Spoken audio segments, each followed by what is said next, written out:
Baiklah, materi yang pertama kita akan pelajari yaitu tentang ruang sampel. Sebelum kita mengetahui lebih lanjut apa itu ruang sampel, kita harus mengetahui dulu bahwa kita akan melakukan percobaan untuk mengetahui ruang sampelnya. Nah, apa itu percobaan? Percobaan atau eksperimen yang kita ketahui yaitu suatu kegiatan yang dapat memberikan beberapa kemungkinan. Nah, kita akan masuk ke bagian ruang sampel. Apa sih itu ruang sampel?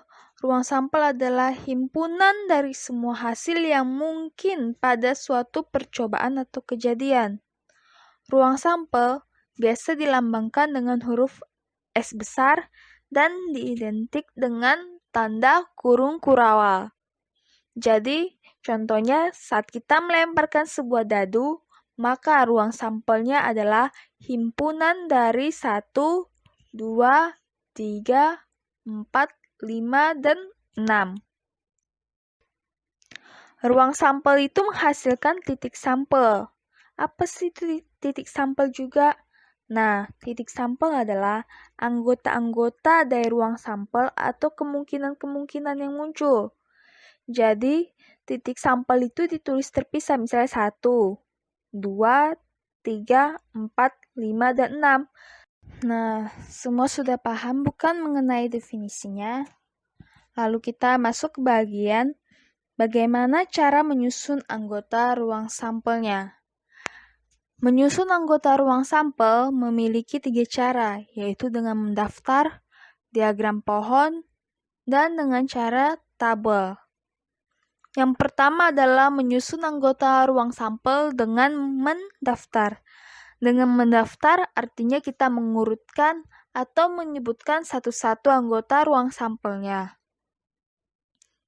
Untuk mengetahui lebih lanjut, kita akan masuk ke bagian contohnya. Nah, contohnya kita akan melemparkan 2 buah koin sekaligus. Maka akan ada yang menjadi koin pertama dan akan ada yang menjadi koin kedua. Misalkan, saat kita melemparkan 2 buah koin sekaligus, maka saat dilihat hasilnya, koin pertama akan berupa angka. Nah, koin kedua akan berupa gambar, menghasilkan angka gambar. Atau koin pertama kita lempar menghasilkan gambar, atau koin kedua kita menghasilkan angka, yaitu gambar angka. Atau sebaliknya, saat kita melemparkan 2 buah koin sama-sama menghasilkan 2 angka, yaitu jadinya angka-angka. Atau gambar-gambar juga bisa terjadi. Jadi, ada 4 kemungkinan yang bakal terjadi, yaitu angka gambar, gambar angka, angka-angka, dan gambar-gambar. Dengan cara kita menyebutkan satu-satu, kita akan mengetahui ruang sampelnya. Yang bagian kedua yaitu dengan menyusun diagram pohon. Nah, menyusun diagram pohon lebih pasti daripada kita mendaftar. Karena kalau kita mendaftar, maka mungkin akan ada yang tercecer saat kita contohnya melemparkan 4 buah koin segala macamnya. Oke, menyusun dengan diagram pohon. Nah, menyusun dengan diagram pohon ini akan memiliki cabang-cabangnya seperti pohon. Untuk lebih lanjut, kita masuk ke contoh untuk mengetahui bagaimana sih bentuknya. Nah, di sini saya mengambil contoh yaitu jika kita melemparkan sebuah dadu yang sisinya itu ada 6 dan sebuah koin. Maka kejadian yang muncul adalah akan terjadi angka atau gambar. Lalu yang kedua yaitu salah satu mata dadunya, yaitu salah satu sisi dadunya. Kita dapat menggambarkannya terlebih dahulu yaitu kita menuliskan kemungkinan yang akan terjadi pada koin, yaitu angka dengan gambar. Saat kita mendapatkan kalau itu hasilnya angka, maka akan ada kemungkinan-kemungkinan yang terjadi juga pada sebuah dadu. Jadi bisa kita buat cabangnya yaitu ada 1, 2, 3, 4, 5, dan 6 yang artinya ada 6 kemungkinan yang akan terjadi pada sebuah dadu saat kita lemparkan untuk mengetahui hasil sisi yang kita dapatkan atau hasil mata dadu yang kita dapatkan. Itu di bagian angka. Begitu juga sebaliknya di bagian gambar. Saat kita mendapatkan bahwa koin kita adalah gambar, maka akan ada kemungkinan juga yang menjadi pasangan dari si gambar itu, pasangan dadunya, pasangan sisi dadunya. Nah, kita dapat menuliskan juga 1, 2, 3, 4, 5, 6. Untuk membacanya, kita dapat melihat arah cabangnya, yaitu contohnya A1, artinya angka mata dadu 1. Angka mata dadu 2, angka mata dadu 3, sampai hingga ke gambar angka dadu 6. Kita dapat menuliskannya yaitu dengan ruang sampelnya. Ruang sampel atau S sama dengan buka kurung kurawal ada angka 1, angka 2, angka 3, angka 4, angka 5, angka 6, gambar 1, gambar 2, gambar 3, gambar 4, gambar 5, gambar 6, dan tutup kurung kurawal. Nah, saat kita menghitungnya itu, maka banyaknya anggota ruang sampel, yaitu 12. Karena ada 12 jumlahnya. Sampai di situ dengan 2 cara sudah paham semua? Nah, jika sudah paham, kita akan masuk ke cara yang terakhir. Dan yang terakhir yaitu menyusun anggota ruang sampel dengan tabel. Sama seperti soal-soal sebelumnya, soal-soal yang sebelumnya juga kita dapat menyusunnya dengan tabel. Namun kali ini saya akan mengambil soal tentang melemparkan 2 buah dadu sekaligus. Dan kita akan menyusunnya dalam bentuk tabel pastinya. Nah, saat kita melemparkan 2 buah dadu sekaligus, maka masing-masing dadu akan ada 6 kemungkinan kejadian yang muncul, yaitu mata dadu 1, 2, 3, 4, 5, dan 6. Nah, saat kita menyusunnya dalam sebuah tabel, kita dapat membuat tabelnya itu dadu 1, dadu 2. Dadu 1 akan ada 6 kemungkinan yang terjadi. Dadu 2 juga seperti itu, akan ada 6 kemungkinan yang terjadi. Nah, kita dapat melihatnya dengan cara mengalihkannya, yaitu contohnya 3 dengan 2, yaitu akan terjadi mata dadu 3 pada dadu yang pertama dan mata dadu 2 pada dadu yang kedua. Atau 1, 6. Nah, mata dadu 1 pada dadu 1, mata dadu 6 pada dadu 2. Untuk menyebutkan ke dalam ruang sampelnya, seperti biasa, kita dapat menuliskannya dengan S besar sama dengan buka kurung. Kita sebutkan hasil-hasil yang terjadi pada kotak yang warna biru atau warna pink ya dikatakan ya. Nah, kita dapat mengurutkannya dari 11 sampai 66. Dengan banyaknya anggota ruang sampel atau NS, yaitu sebanyak 36. Saat kita membuat tabel, perhatikan kita harus mengalihkannya dengan baik-baik. Jangan sampai ada salah yang kita kalikannya. Oke, paham sampai di situ? Nah, kalau sudah paham semua, kita akan masuk ke bagian rumus menghitung banyaknya anggota ruang sampel dari 2 sampel atau lebih. Misalnya, saat kita melemparkan 4 buah koin sekaligus, maka berapa banyak sih ruang sampelnya? Takutnya kalau kita dengan cara mendaftarkan atau dengan cara diagram pohon, mungkin akan ada yang ketinggalan gitu. Jadi kita harus mengetahuinya dengan cara ada rumusnya, yaitu NS sama dengan A kali B kali sampai N. NS melambangkan banyaknya anggota ruang sampel, sedangkan A kali B kali N itu melambangkan banyak titik pada percobaan. Misalkan yang 4 buah koin itu. Nah, kita dapat menghitungnya titik yang pertama itu ada 2, karena akan ada 2 percobaan pada koin yang pertama. Koin kedua juga akan ada 2 percobaan. Koin ketiga juga akan ada 2 percobaan. Koin keempat juga akan ada 2 percobaan. Nah, kita dapat menghitungnya menjadi 2 kali 2 kali 2 kali 2. Atau 2 pangkat 4, yaitu 16. Maka anggota ruang sampel itu yang akan kita hitung itu yang akan kita sebutkan itu ada sebanyak 16. Misalnya dengan cara yang diagram pohon tadi itu. Kalau kita menulisnya tiba-tiba hasilnya kok 10 hasilnya. Nah, kita harus juga mengetahui berapa sih banyak anggota ruang sampel itu. Nah, di situ ada 2 percobaan, yaitu pada koin dan pada dadu. Pada koin maka akan ada 2 kemungkinan yang terjadi pada percobaan, sedangkan dadu mungkin ada 6 percobaan, karena angkanya ada 1 sampai 6 yang bakal terjadi. Nah, kita dapat mengalihkannya, yaitu NS-nya itu sama dengan 2 dikali 6, maka hasilnya adalah 12. Jadi, maka akan ada 12 percobaan yang terjadilah, atau 12 anggota ruang sampelnya yang bakal terjadi. Pada percobaan, melemparkan sebuah koin dengan sebuah dadunya.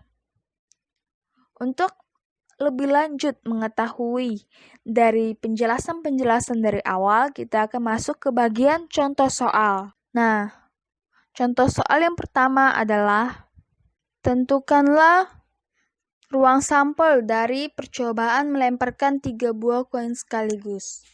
Mari kita lihat cara penyelesaiannya. Di sini saya menggunakan diagram pohon. Nah, dari diagram pohon itu, saat kita melemparkan 3 buah koin sekaligus, maka koin pertama itu bisa angka atau gambar. Koin kedua juga angka atau gambar. Koin ketiga juga angka atau gambar. Nah, ada berapa banyak sih hasil yang bisa kita dapatkan? Kita dapat membuatnya dengan diagram pohon, yaitu yang pertama angka gambar. Pastinya akan kita dapatkan angka atau gambar. Nah, lalu di bagian yang kedua kita buat dengan cabangnya. Di bagian yang kedua, saat kita melemparkan koin kedua, maka akan menghasilkan juga angka atau gambar. Namun, angka atau gambar ini bisa berpasangan dengan koin pertama yang kita dapatkan di bagian angka atau di bagian gambar. Maka kita membuat cabangnya itu angka gambar untuk si angka dan angka gambar untuk pasangan si gambar. Itu sudah terjadi pada 2 buah koin. Nah, koin yang terakhir itu juga menghasilkan angka gambar, angka gambar, angka gambar, angka gambar. Kenapa bisa begitu ada 4 angka gambarnya? Karena akan ada 4 kalilah pasangan yang akan terjadi pada koin keduanya. Jadi saat kita memasangkan koin pertama angka, koin kedua angka, maka koin ketiga itu bisa angka atau gambar. Atau koin pertama itu angka, koin kedua itu gambar, koin ketiga itu bisa angka atau gambar. Makanya kita buat cabangnya juga ada 2, angka atau gambar. Seperti itu hingga ke bagian yang terakhir, yaitu gambar, angka gambar. Nah, dari cabangnya itu menghasilkan 8 bagian. Atau banyaknya anggota ruang sampel itu ada 8. Nah, bisa dilihat apa saja ruang sampelnya sebanyak 8 itu. Oke, jika sudah lihat, kita akan masuk ke bagian contoh kedua. Soal yang kedua, banyaknya anggota ruang sampel pada pelemparan 2 koin yang bersisi 2 dan sebuah dadu yang bersisi 6. Nah, ini adalah soal tentang menentukan banyaknya anggota ruang sampel. Sebelumnya, saya juga telah menjelaskan tentang cara menghitung atau rumus menghitung banyaknya anggota ruang sampel yang telah saya sebutkan pada soal tentang melemparkan sebuah koin dengan sebuah dadu, serta tentang melemparkan 3 buah koin sekaligus. Nah, untuk soal yang kali ini, saya harap kalian dapat menyelesaikannya dengan mudah karena ini soal yang sangat mudah sekali. Bahkan di kedip mata pun kalian akan bisa menjawabnya. Saya pastikan kalian akan menonton video ini juga tanpa di-skipnya. Nah, untuk soal yang nomor 2 ini, silakan komen jawabannya di bawah ini dengan format nama spasi jawabannya ya. Jadi, Jangan sampai kalian menyepelekan hal mudah tentang menghitung banyaknya anggota ruang sampel, karena ini akan dibutuhkan juga untuk menghitung ke peluang. Jangan lupa komen di bawah ini. Baiklah, sampai di situ materi tentang ruang sampel. Kita akan masuk ke bagian materi yang berikutnya. Baiklah, di sini saya akan melanjutkan materi tentang peluang kejadian. Peluang adalah besarnya probabilitas atau kemungkinan berlangsungnya suatu kejadian. Konsep dasar peluang merupakan penjabaran lebih rinci tentang besaran-besaran apa yang harus kamu kuasai. Adapun konsep dasar peluang meliputi ruang sampel dan titik sampel. Ruang sampel adalah himpunan semua kemungkinan hasil yang didapatkan dari suatu percobaan. Ruang sampel biasa dinyatakan sebagai S, contohnya ruang sampel dari dadu adalah angka 1, 2, 3, 4, 5, dan 6. Titik sampel adalah bagian dari ruang sampel. Contohnya adalah saat kamu melemparkan satu buah dadu, salah satu kemungkinan angka yang akan keluar adalah 4. Contoh soal, dari seperangkat kartu bridge akan diambil satu kartu secara acak. Tentukan ruang sampel percobaan tersebut. Penyelesaiannya, dalam seperangkat kartu bridge ada 4 jenis kartu, yaitu hati, sekop, wajik, dan keriting. Masing-masing kartu terdiri atas 13 kartu, yaitu as sampai king. Dengan demikian, ruang sampelnya adalah 4 kali 13 sama dengan 52 kartu. Peluang klasik. Semua kejadian yang akan terjadi ditentukan melalui ruang sampel. Untuk menentukan peluang kejadian A, kamu harus membandingkan antara banyaknya kejadian A dan banyaknya keluaran pada ruang sampel. Secara matematis, kejadian A ditulis sebagai berikut. PA sama dengan NA per NS. Contoh soal, dari seperangkat kartu bridge akan diambil kartu merah bernomor 10. Tentukan peluang terambilnya kartu merah bernomor 10. Penyelesaian, seperangkat kartu bridge terdiri dari 52 kartu. Artinya banyaknya ruang sampel percobaan tersebut, NS sama dengan 52, terambil kartu merah bernomor 10 menunjukkan NA sama dengan 2. Berdasarkan teori peluang klasik, diperoleh PA sama dengan NA per NS sama dengan 2 per 52, bisa kita sederhanakan menjadi 1 per 26. Jadi, peluang terambilnya kartu warna merah nomor 10 adalah 1 per 26. Kejadian-kejadian komplement. Komplement kejadian A adalah kejadian yang terjadi di ruang sampel selain A. Kejadian komplement ini biasa dinyatakan dengan A komplement C. Secara matematis dirumuskan sebagai berikut. N A komplement sama dengan NS dikurang NA. Mengingat semua jumlah kejadian sama dengan 1, maka persamaan di atas menjadi seperti berikut. Peluang A ditambah peluang A komplement sama dengan 1, atau peluang A komplement sama dengan 1 dikurang peluang A. Selanjutnya, peluang empirik. Peluang empirik adalah peluang suatu kejadian yang diperoleh dari hasil observasi atau kejadian nyata. Secara matematis, peluang empirik dirumuskan sebagai berikut. PA sama dengan frekuensi terjadinya kejadian A per total frekuensi, sama dengan FA per N. Lalu kita masuk ke aturan penjumlahan peluang.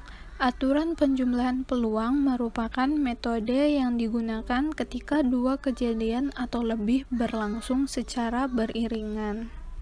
Pada aturan penjumlahan, ada kejadian tidak saling lepas. Contohnya, saat pemilihan ketua OSIS, saat memilih ketua OSIS, kamu ingin tahu apakah calon ketua OSISmu ganteng dan pintar, atau pintar saja tetapi tidak ganteng, atau ganteng saja tetapi tidak pintar. Kejadian ini disebut kejadian tidak saling lepas.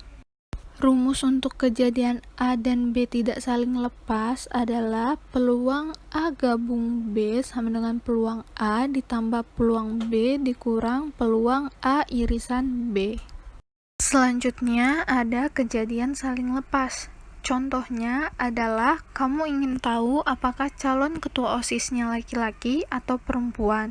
Artinya, tidak mungkin seseorang bersamaan antara laki-laki atau perempuan.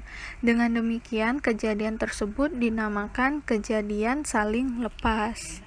Rumus untuk kejadian A dan B saling lepas adalah peluang A gabungan B sama dengan peluang A ditambah peluang B. Setelah aturan penjumlahan, sekarang kita masuk ke aturan perkalian peluang. Pada prinsipnya, aturan perkalian hampir sama dengan penjumlahan. Hal yang membedakan adalah contoh kasusnya. Nah, pada aturan perkalian, ada kejadian tidak saling lepas. Misalnya, kamu memiliki 3 lusin buku dengan rincian 1 lusin buku sains, 1 lusin buku fiksi, dan 1 lusin buku novel.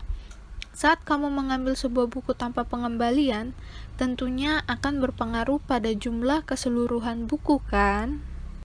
Artinya, peluang pada pengambilan kedua berbeda dengan pengambilan pertama karena buku tidak dikembalikan. Secara matematis, kejadian tidak saling bebas kejadian A dan B dirumuskan sebagai berikut. Peluang A irisan B sama dengan peluang A dikali peluang kejadian B dengan syarat kejadian A.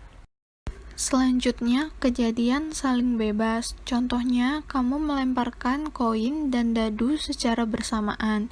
Kamu ingin tahu peluang munculnya koin bergambar dan dadu bernomor 5.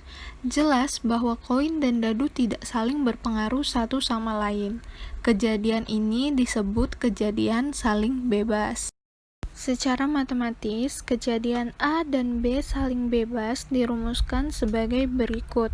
Peluang A irisan B sama dengan peluang A dikali peluang B. Dan yang terakhir, peluang kejadian bersyarat. Pada kejadian tidak saling bebas, kamu mengenal persamaan berikut. Bisa teman-teman lihat pada gambar. Nah, sekarang masuk ke dalam aksioma peluang. Yang pertama, bernilai tak negatif. Yang artinya di sini, peluang dari setiap kejadian yang ada di ruang contoh S nilainya lebih besar sama dengan 0. Bisa dilihat contoh ilustrasi. Jika sebuah dadu setimbang dilempar sekali, maka peluang dari masing-masing sisinya yakni 1/6. Peluang di atas tidak ada yang bernilai negatif sesuai aksioma pertama. Yang kedua, bernorma 1. Yang artinya, peluang S itu sama dengan 1. Nah, kita bisa lihat ilustrasi contohnya. Maka, jika dijumlahkan peluang dari setiap sisi-sisinya, itu bernilai 1. Yang ketiga, bersifat aditif, yakni peluang dari union EI sama dengan penjumlahan dari peluang EI. Nah, contohnya, misalnya peluang angka genap, maka di sini peluang angka genap, di sini ada anggotanya 2, 4, 6, itu sama dengan peluang sisi 2, ditambah peluang sisi 4, ditambah peluang sisi 6, nilainya sebesar setengah. Kemudian ada beberapa preposisi dalam peluang. Yang pertama, peluang himpunan kosong sama dengan 0. Yang kedua, yaitu komplemen. Peluang dari komplemen kejadian A adalah sama dengan 1 dikurang peluang A. Nah, contohnya, misalnya sebuah dadu setimbang digulirkan. Berapa peluang sisi yang muncul bukan sisi yang lebih dari 4? Misal, A adalah peluang sisi dadu lebih dari 4, maka A beranggota 5, 6. peluangnya 2/6 atau 1/3.